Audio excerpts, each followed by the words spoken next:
What's up, guys? Welcome back to episode 15 of the Linesmen. Pretty big one coming up here.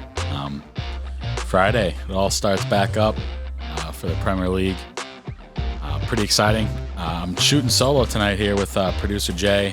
You see me, the notepad. Yep. It's the same. I'm gonna be teaching him a little bit of soccer, a little bit of book learning for Jay Fine today, since no one decided to show up today.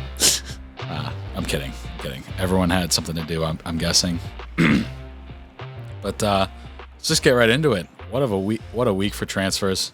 I don't know. I mean, a sports fan like yourself, you must have seen what happened to Messi this past couple of days. Oh, he came over to PSG, and I hear a bunch of other free transfers got brought over to PSG, and now they're looking like an unbeatable powerhouse. They look like the dream team from the Olympics. It's starting to be a little crazy. Yeah. But I'll say it right now that I don't have any faith in them. Really? Yep, I'll say it. Okay. Here's why. All right, let's hear it. PSG for the longest time, they've had the best player. They've been able to attract some of the best players. They had Ibrahimovic for a while. Ibra. Yeah. Yep. They had Beckham. All these guys Yep. had like the perfect. They had the perfect setup to win a Champions League. They've won League One, which is the French league. Like until last year, they won it so many times in a row. And now they've never won a Champions League. And even with Messi and all these free transfers coming in, they're not a team. If you see it like playing down the stretch, you can kind of see the cracks in their play when they're put in a high pressure situation like a semifinal or the final for that fact. They stop playing as a team and they all play as individual players. Yep. Like Neymar, Mbappe, all those guys, they don't gel together at a certain time. I mean, I might be wrong this season. I might not, but it's insane to see what happened to Messi. You never want to see a player go out like that for the club not being able to afford his $100 million contract, even though that is insane. So, can you explain a little bit? And I mean, I'm assuming most of our viewers get this, but if you're out there listening and you don't, how does the club just go broke? So basically what happened is that the toll of COVID, I mean, that's probably the main excuse here. Yeah. Toll of COVID on their revenue streams, even like jerseys and stuff like that, premium sales, they couldn't save them. And they bring all of these future talents or these talents that on super high contracts that they have to pay every year. And now they signed three more guys this summer before the Super League was a thing and promised them a bunch of cash.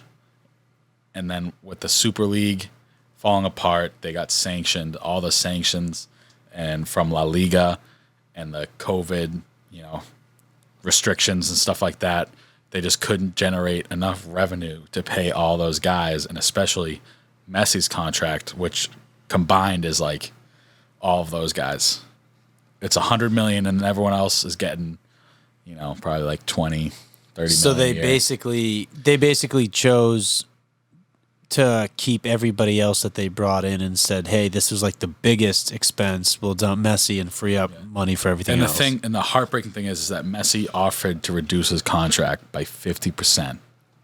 50%. That's $50 million, and they still couldn't afford him.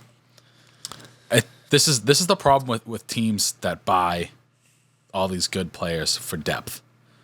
So Man City's doing it right now, prime example. I know I harp on Man City a lot, but like in the future, this is kind of where they could be heading if anything like this happens again. Yep. Or if they have any more sanctions or they get caught. They buy so many good players. Like Man City just signed Jack Grealish for $130 million. And then they wanted to go after Kane, who's $140 million. That's insane. They have to afford. I mean, yeah, they're rich. They're a rich fucking team, which is unfair, but it is what it is. But like, if they keep doing that 10 years down the line, they're going to be in some big trouble with all these contracts, wages, all these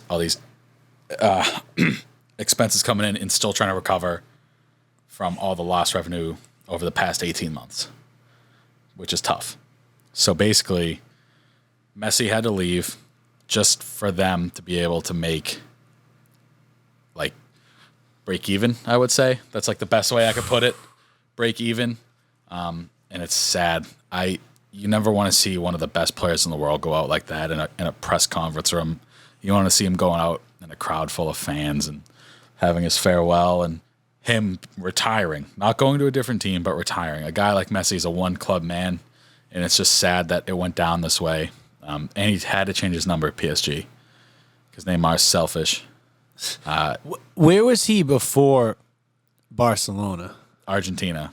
But Went at like 12 years old, and then at 13 he joined Barcelona, and he's been there for 24 years. Okay, so 21, 23 years. That's the part I'm missing because I know he came from Argentina. I remember seeing him, and I believe it was either the 2008 or 2012 World Cup. The first one when he burst in the stage, I think it was 2008 for Argentina, when I think he carried them to like a fourth place finish. I think they played close, I think they played Uruguay for the third and fourth place in 2008, and I remember Messi kind of bursting on the scene there.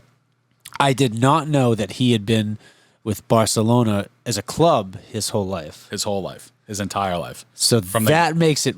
That's almost like a Tom Brady leaving the Patriots type of situation. That's exactly what it's like. Wow. And it makes what some one club guys do so impressive. Andy just texted us. Damn. Okay.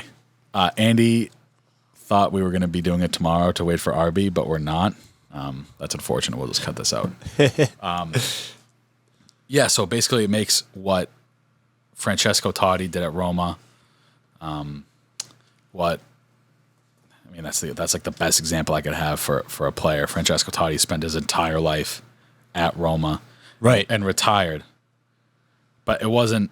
He didn't want to retire. It was like forced retirement. It was forced retirement, which is also a shitty thing to do. But at least he stayed with the same club. Right. It's nice to see. But Messi leaving, I still can't. I'm trying to wrap my head around it. I feel bad for him leaving Barcelona. He's at PSG, and now I hate PSG. I always have. I always will. But you got to give it to him.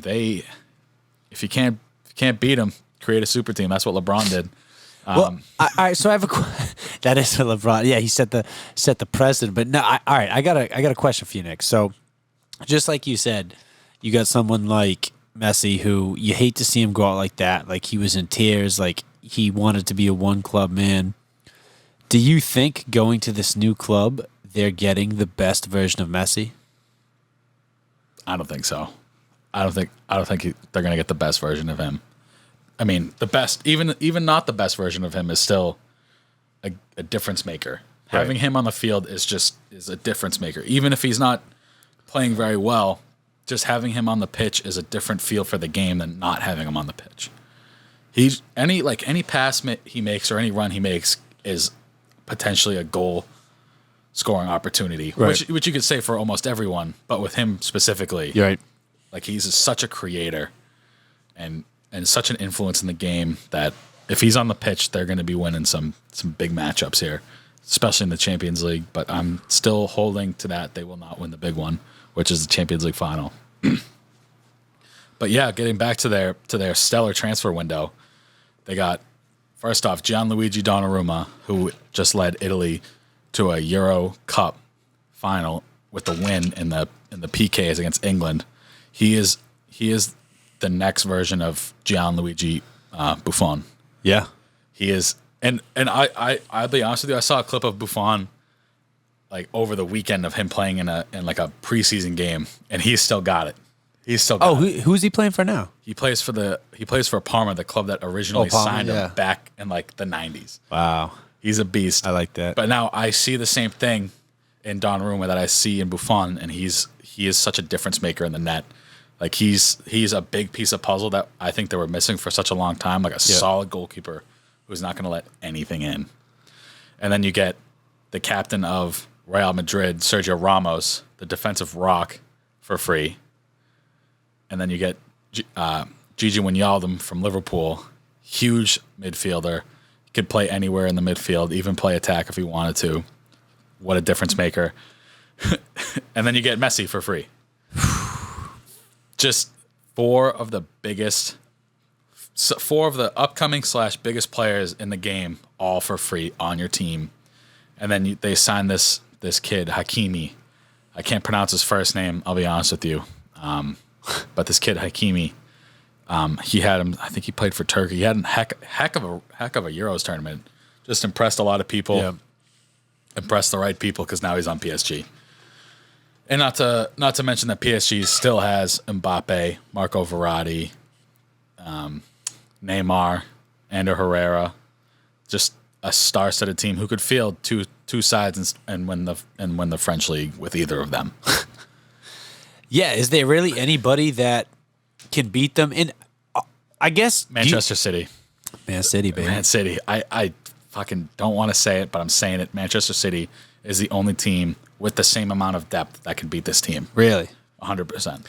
Well, when it comes to the French league, though, do you think they could? Because I hear there were rumblings about undefeated. Who could possibly beat this team? No one can compete with them.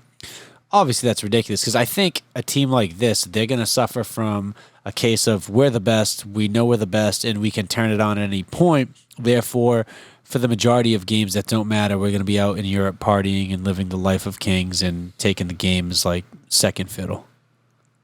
I could see that. I see the point you're trying to make, but I'll say this.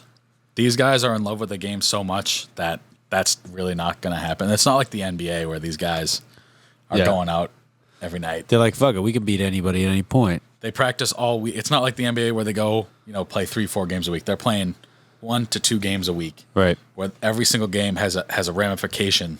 Right. There's no, if you lose.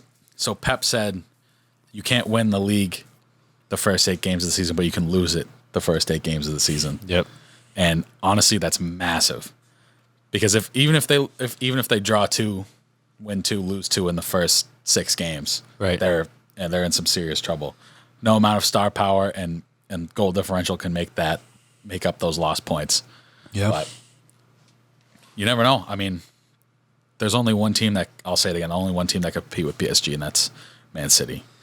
No team in the French league can really compete, but this team, Lille from, I forget where they're from in France, but they beat them in like the French version of the Community Shield, which is the Premier League first game of the season, like the official game, like it's a trophy. Lille beat them, but that was before they had Messi. Huh. So they already lost, technically, they already lost a game, but I don't think that really matters. What do you think about Chelsea? You think Chelsea could take him? Yeah. Speaking of transfers, Chelsea just signed Romelu Lukaku from Inter Milan. Yeah, big one. You know what? As much as I love Romelu, as much as I loved him on Manchester United and hated to see him leave because I knew he had so much potential there, but just wasn't being utilized very well and just didn't gel with the manager that we have. I think his style of play doesn't fit leagues like the Premier League. Like the Italian league, he was big, he was strong, he was fast. But like I think the thing that with the Premier League is that it's unpredictable at any moment. Any team can give you a run for your money. Where in Italy, like the last couple of years, in Spain and France and Germany, there's like 4 teams that can give you trouble. Right. That's 8 games out of the season. But you're gonna win some of those. You're gonna win most of those games if you're like the best team. But in the Premier League, you can go to freaking Sheffield Wednesday on like a Tuesday night and just get your ass kicked. Right. You see it happen all the time. You see it happen all the time. Aston Villa beat Liverpool 7-2 at the beginning of the year this year. That's insane. Like that happens regularly in the Premier League, and the defending, the style of play, the defense, the quick counterattacks doesn't benefit Romelu. Really, I think in the Premier League, I think he's going to struggle a little bit to find his legs again playing in England. But I think once he does, he's going to give Chelsea a boost. And Chelsea are already a pretty good team with insane depth as well. Right.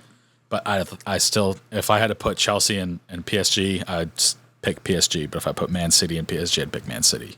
Wow. Yeah. Wow. All right. Yeah. I like that. And if I'd pick, and if Chelsea and Man City were to play again, I want to say Chelsea, because that's what my heart says, because I don't like Man City, but Man City is just they're looking like a wagon this year again, like they have been for the past like 5 years. Are they the betting favorites to win the Premier League, odds on? They are the betting favorites. I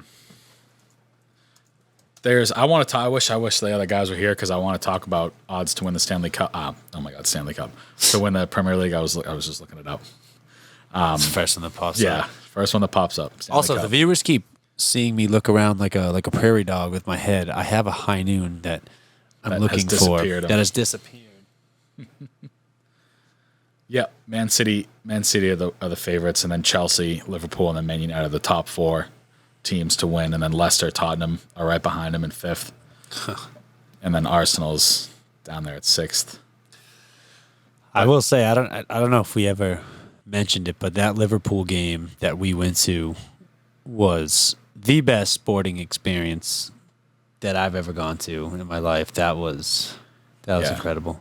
Yeah, that was a good game. I'm not a Liverpool fan. My brother is a Liverpool fan. He's the one that wanted to go. Yeah. We all went. Yeah. I wanted to go up to Newcastle and watch a Man United game. Yeah. But that was like a 2-hour train ride. We weren't doing that.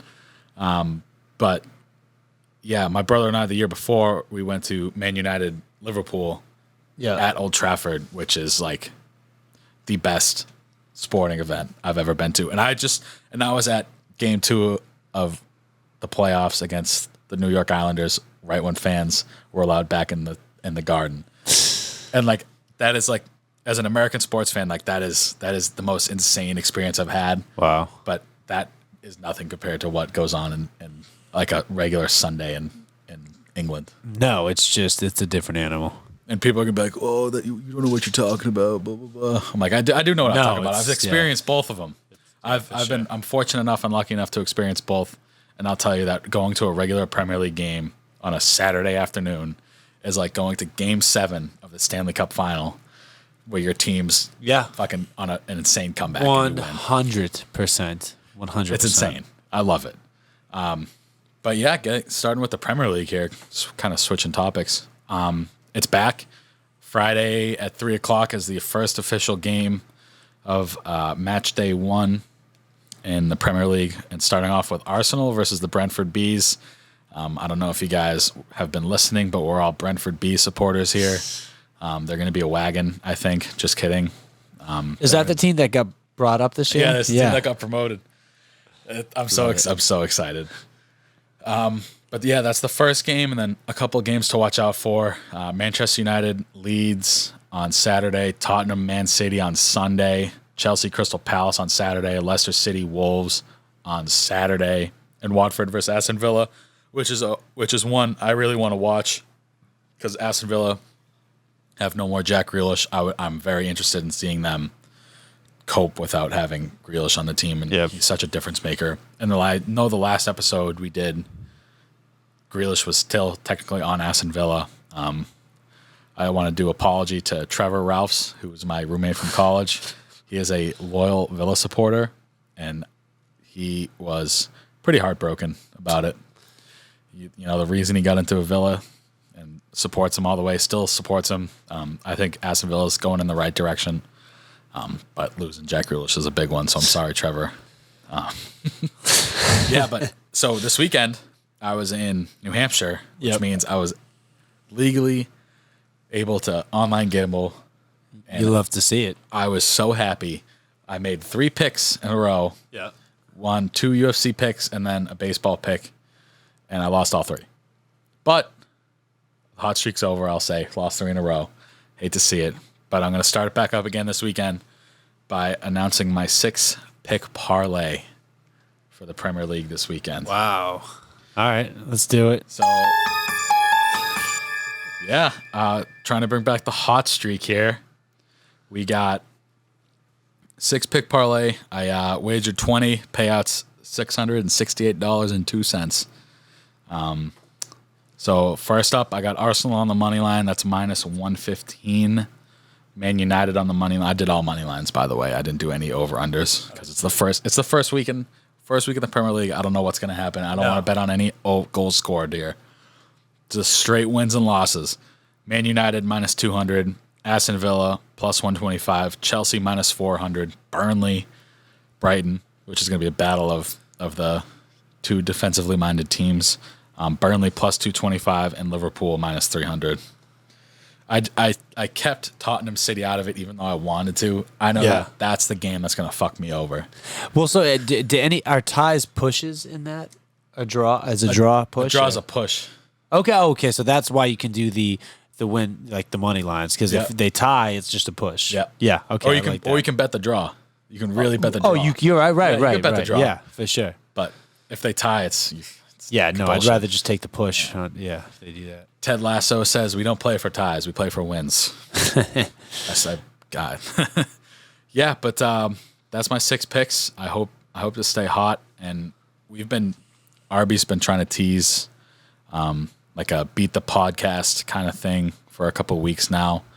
Do you want to just give the fans an update what's going on there? Because it might not be able to happen, but we can definitely start a fantasy league if you guys are interested. Yeah, so we're looking into it. We're looking into see what it would take to get that type of functionality up and running on the website. We're thinking at the very least, even if we can't bring that to you guys via hedgebetter.com, we will be bringing you the Linesmen presented fantasy soccer league, or that has to do with what, the Premier League, right? Premier League, yep. You can go on the Premier League app and sign up. I'll send a link.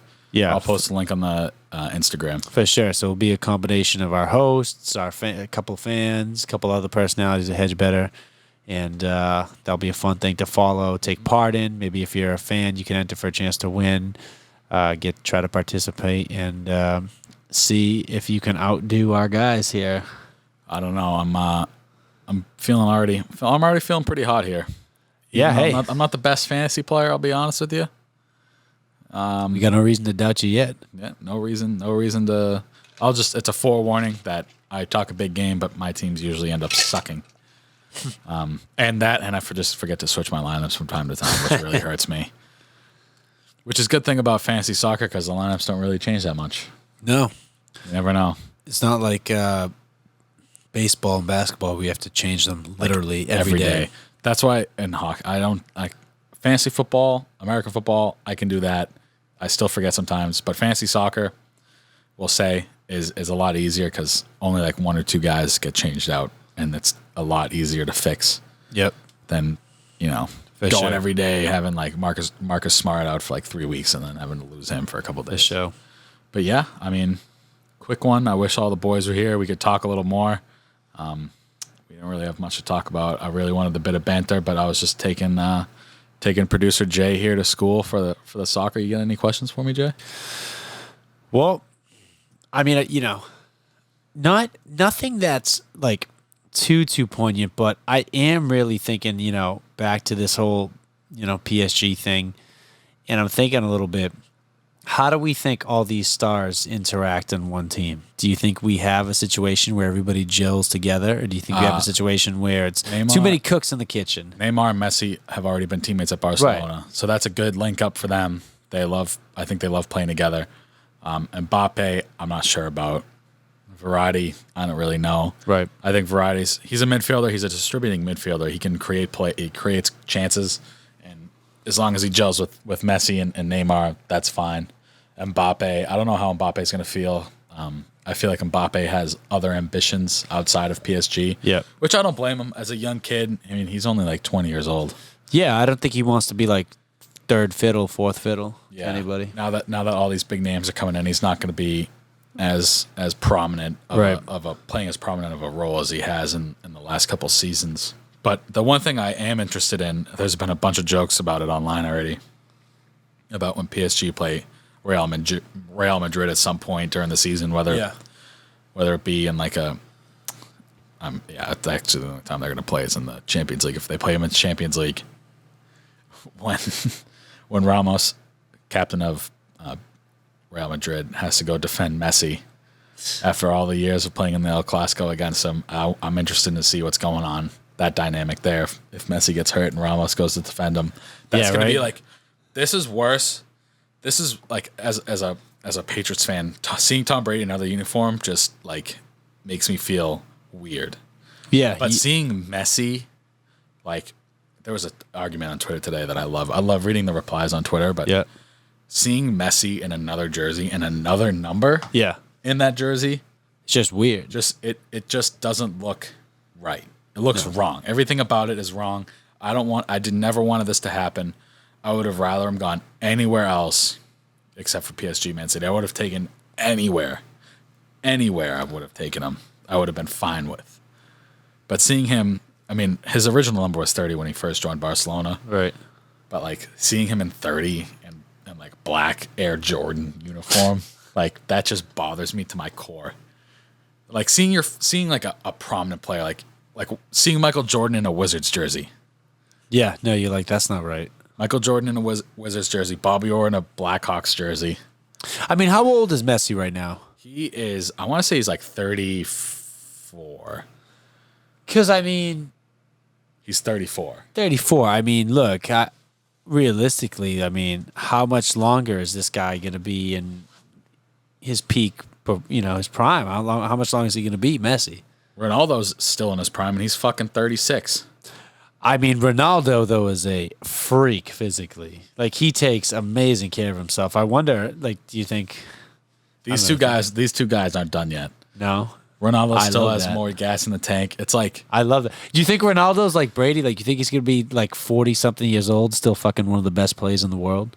I wouldn't say, like, one of the best, but he's going to still be up there. Yeah? I like that. Yeah, he's a beast. The way he prepares for games and he...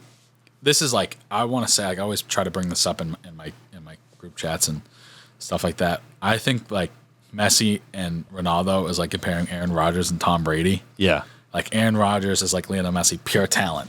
Right. Pure talent. Difference maker. Ronaldo and Tom Brady just take so, like, much good care of themselves. Yeah, And they just perform at the highest level for so long. They've been able to hone so many, like, unbelievable skills that they just keep getting better with age. And I love it. I really want Ronaldo back at Manchester United, where he finally got his big break and became one of the best players in the world, where he won his first Champions League with. I would like him to go back and win one more with Man United. No bias in that, but I'm down. 100% bias. Don't even try. I'm not even going to sugarcoat it. 100% bias. I want it to happen, and I think it's going to happen. I'd love it. Yeah, I mean, Ronaldo is just, I don't even know. I mean, even seeing Ronaldo go from a Real Madrid jersey to a Juventus jersey is a little weird, but not as weird as Messi to PSG wearing a new number. At least Ronaldo kept his number. You know? I think Ronaldo's going to be one of those dudes where he's going to be puttering around in at least some league until he's like 45, 50 years old. Be it the MLS maybe, you know? Yeah. Or go to the MLS for a year and then come back like Zlatan did. Am I making this up? Like, I could be, I might sound stupid. I could be completely making this up. But did I see that, like, Ronaldinho's still playing in some league somewhere? Yeah, he Because he'd be like 40-something. He'd be like 50-something years old right now. no, he's younger than 50. Wow. Let me see. He is 41 years old. 41. and Interesting. He's not playing anything right now. Oh, he's not. No, but they did I mean, he played for Fluminense in 2015, but that was like the last. Oh, okay, so I thought I saw something recently where he like had a resurgence and was like playing for a club somewhere. He played in a Barcelona Real Madrid like alumni game. Oh, that's sick. They have those? I mean, yeah, I guess so. I never knew. But it was like somewhere in the Middle East. Like someone paid him probably definitely paid him a bunch of money or paid his bail for when he went to jail. But like, yeah, Ronaldinho went from PSG to Barcelona and then to AC Milan. Like he went through the top 3 teams that are playing right now. Wow. Like back in the day, like back in the early 2000s, like to 2008, and then 2011 is when he finally left like a big serious club and then started playing back in Brazil. But I think that's kind of what Messi's doing. It's a shame that Messi's just been like his whole career, it's just been in one place, and to see it uprooted like that and forcing him to leave. They showed a picture of like there was, I think Bleacher Report posted on Instagram. It was like a side-by-side photo of him arriving in Paris at the same time that his mural was getting torn off the side of the new camp in Barcelona, and it was just like, oh man, like just hurts. That hurts so. Changing of the guard. It sucks. It sucks so bad to see. It hurts the soul a little bit watching, and I can't even imagine being a Barcelona fan right now. You just got to be so. I mean, look, my thing would be, how was Barcelona not able to raise the money, or did they just opt to not raise the money? Here's the thing. I was reading this earlier. I forgot to mention. Barcelona needs to come up with 140 million euros. Yeah. Or generate 140 million in revenue or whatever. Right. Like whatever. They have to come up with 140 million dollars, or their 3 new signings won't be able to play this season. But don't get me wrong, that's a lot of money. But given all the wealthy millionaires and billionaires that associate in that world, they couldn't find someone who'd be like, "Hey, Messi, if we don't get this backing, Messi's out." There's no company, institution, bank, private, wealthy entrepreneur, billionaire that wants to keep Messi in Barcelona. Nothing. No. Nothing. And Barcelona released a statement saying that this was La Liga's fault, pretty much, with all the sanctions that they put on because Barcelona, of COVID, because of joining the Super League or trying to start the Super League. They put sanctions. Well, yeah, like they like a bunch of fines. Barcelona was sanctioned and fined because they wanted to join the Super League, and so was Real Madrid. So the two most historical clubs in the world are just getting rocked right now. Real has lost some of their best players over the last 3 years, and they're getting hit with these sanctions. They're running out of money. Barcelona's running out of money. Like, I've never seen. There's only been one team that I know of that has gone bankrupt and is starting to come back, and that'd be Parma. They're still where Gianluigi got relegated to. They're the only team that went bankrupt. They got relegated all the way down, like the fucking bottom rung. Yeah, and made it back up. Made it kind of back. They're like, I think they're like 2 or 3, probably a league below Serie A right now, or maybe 2. I'm not sure. Yeah, but like that sucks. Seeing especially a team like Real Madrid, Barcelona go from like the best club in the world to just tanking. No, you definitely hate to see it. I mean, wow. All you can do is hope that. For someone like me, I'm not even the most knowledgeable soccer fan out there, but I can say that growing up, these big clubs are always staples of the soccer world, and you'd hate to see something happen that would tarnish that legacy going forward. I would hope the next generation of fans gets to experience that prestige of those clubs and the game, and back in the height of its I don't want to say prime, but when they've become a dynasty, when they become a main part of soccer history, or like when history. Barcelona and Real played each other, that was a game people made sure it's they called watched. El Clasico, right? The classic. That's what I'm saying. Classic. Literally, it is literally called the classic. And imagine both of those teams going bankrupt and not being able to I don't know. You don't want to see it. And any other big transfer news? Anybody we missed that transferred over? I mean, Jadon Sancho is officially a Manchester United player. He just got his first training session in today. Rafael Varane, he's in Manchester already, getting ready to gear up for United. That's about it for me. There's nothing really big yet. I mean, there's still, what's today, the 10th? There's still 20. There's still 3 weeks left of this transfer window. Anything can happen in 3 weeks. Yeah, for sure. A lot of players are going to have to be sold to bring in some revenue from a Manchester United standpoint. But I mean, teams aren't fully shaped up yet. It's kind of it's definitely preseason. Feels like preseason with the open window, but they're starting their season in freaking 3 days, which is insane. Yeah. But yeah, I mean, I'm ready. I'm excited. I can't wait for the season to get started. It's been a long 5 days without soccer. Not even 5. It's been like 3 days. I think the gold medal match in the World Cup, the Olympics, was like Saturday or Sunday, so it hasn't been that long, which is wild. Yeah. But it's been a long couple days without soccer. I can't wait for it to get back. That's all for now. All right. This has been the Linesmen -2. It's just me reballing it here. And producer Jay, thanks for listening, guys. Have a good one.